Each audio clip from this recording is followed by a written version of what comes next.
Assalamualaikum warahmatullahi wabarakatuh. Baiklah, di lesson kali ini kita akan membahas materi mengenai indeks harga. Nah, mungkin bagi kalian ada yang sudah mengetahui apa itu indeks harga. Baiklah, kita akan masuk ke materi pertama mengenai indeks harga. Kita akan mengetahui apa itu pengertian indeks harga, kemudian bagaimana peranan indeks harga ini dalam kegiatan perekonomian. Nah, yang pertama, indeks harga adalah suatu ukuran yang menunjukkan tentang perubahan-perubahan yang terjadi pada harga dari suatu periode ke periode lainnya, atau angka yang menunjukkan perubahan mengenai harga barang pada periode dan tempat tertentu. Nah, jadi indeks harga ini juga bisa diartikan sebagai suatu perbandingan harga rata-rata suatu barang pada tahun yang dihitung dan harga rata-rata pada tahun dasarnya. Jadi indeks harga ini berguna untuk membandingkan suatu perbandingan dari tahun ke tahun, baik itu harga, baik itu barang. Nah, contohnya misalkan nih kita mau bandingin harga di tahun 2019 dengan di tahun 2020. Nah, supaya kita dapat membandingkannya, kita bisa menggunakan indeks harga. Oke, ini pengertian indeks harga. Selanjutnya kita masuk ciri indeks harga. Nah, ciri-ciri indeks harga yang pertama adalah indeks harga sebagai pedoman nilai standar untuk melakukan perbandingan harga dari waktu ke waktu.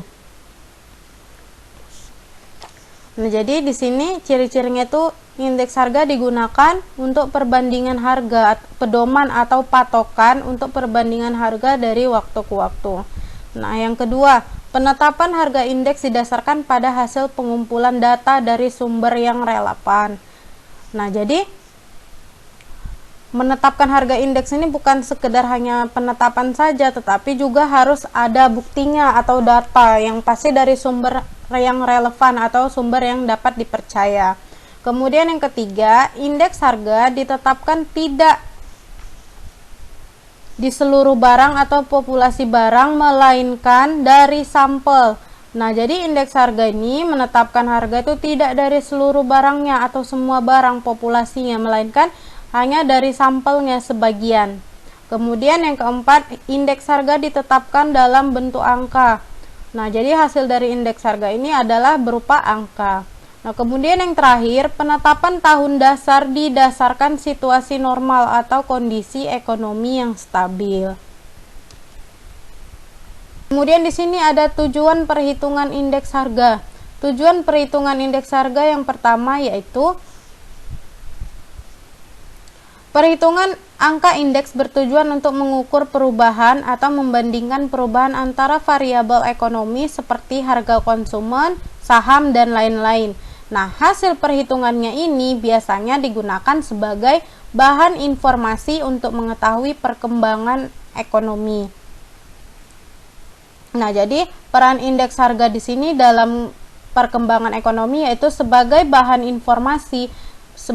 informasi terhadap hasil perhitungan yang kita butuhkan. Nah, kemudian ada beberapa tujuan khusus perhitungan indeks harga. Yang pertama itu sebagai pedoman untuk melakukan perbandingan harga. Nah, ini kita sudah tahu. Kemudian yang kedua, sebagai petunjuk untuk mengukur perkembangan ekonomi secara umum. Yang ketiga, gambaran perkembangan perdagangan pada periode tertentu. Keempat, sebagai dasar penetapan gaji atau sebagai dasar mengubah gaji. Yang kelima, sebagai gambaran daya tukar petani. Yang terakhir adalah sebagai dasar untuk menetapkan kebijakan ekonomi pemerintah dan kebijakan ekonomi moneter. Yang terakhir, kita akan membahas macam-macam indeks harga. Nah, jadi indeks harga ini ada bermacam-macam. Yang pertama, ada indeks harga konsumen. Apa itu indeks harga konsumen? Yaitu indeks yang umum digunakan untuk menggambarkan pergerakan harga. Nah, dengan kata lain, IHK atau indeks harga konsumen adalah indeks yang mengukur perubahan-perubahan yang terjadi pada harga eceran barang dan jasa yang diminta oleh konsumen. Nah, jadi indeks harga itu kan perbandingan ya. Nah, jadi kita dapat ambil kesimpulan bahwa indeks harga konsumen adalah angka perbandingan perubahan harga barang dan jasa yang dihitung serta dianggap mewakili belanja konsumen. Nah, di sini kelompok barang yang dihitung bisa berubah. Misalnya, kita mau membandingkan harga bahan pangan. Nah, maka yang dihitung adalah seluruh bahan pangan. Misalkan seluruh bahan pangan dari tahun 2019 sampai ke 2020, lebih besar mana? Nah, jadi di indeks harga konsumen ini akan diketahui apakah ada penurunan atau ada kenaikan. Nah, ini adalah indeks harga konsumen. Kemudian kita lanjut ke indeks harga produsen. Nah, di sini dikatakan indeks harga produsen adalah indeks harga dari bahan baku, produk, dan peralatan modal mesin yang dibeli oleh sektor bisnis atau perusahaan.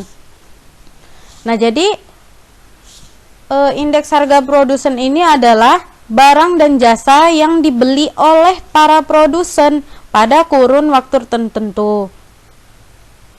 Nah, yang dibeli apa saja? Yang dibeli adalah bahan-bahan mentah dan bahan-bahan setengah jadi.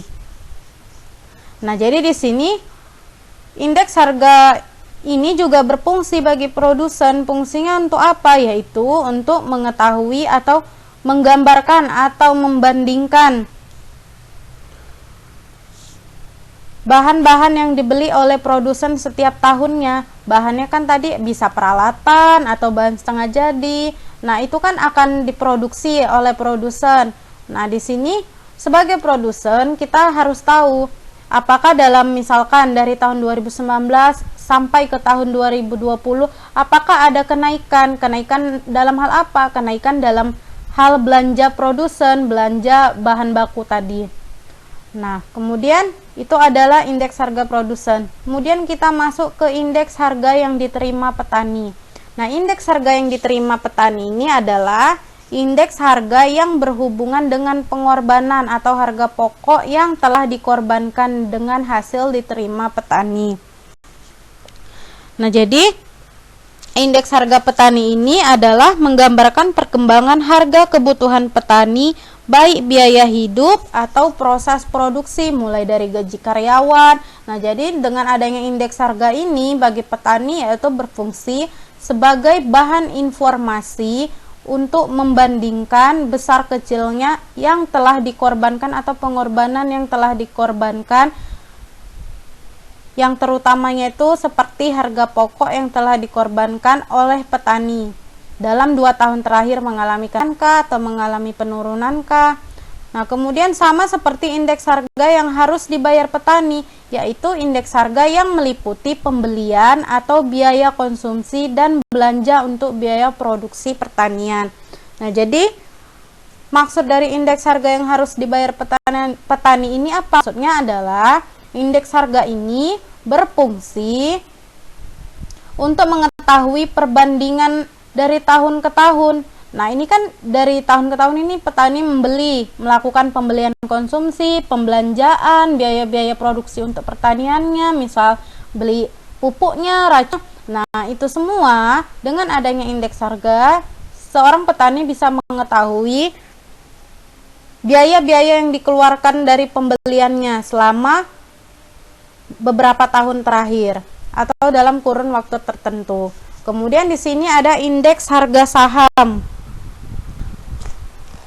Apa itu indeks harga saham? Indeks harga saham yaitu indeks harga yang mengukur perubahan harga saham di pasar modal, meliputi harga saham individual dan harga saham gabungan. Nah, jadi indeks harga ini juga berfungsi untuk bagi pemakainya. Gunanya untuk apa? Yaitu membandingkan perubahan harga dari tahun ke tahun.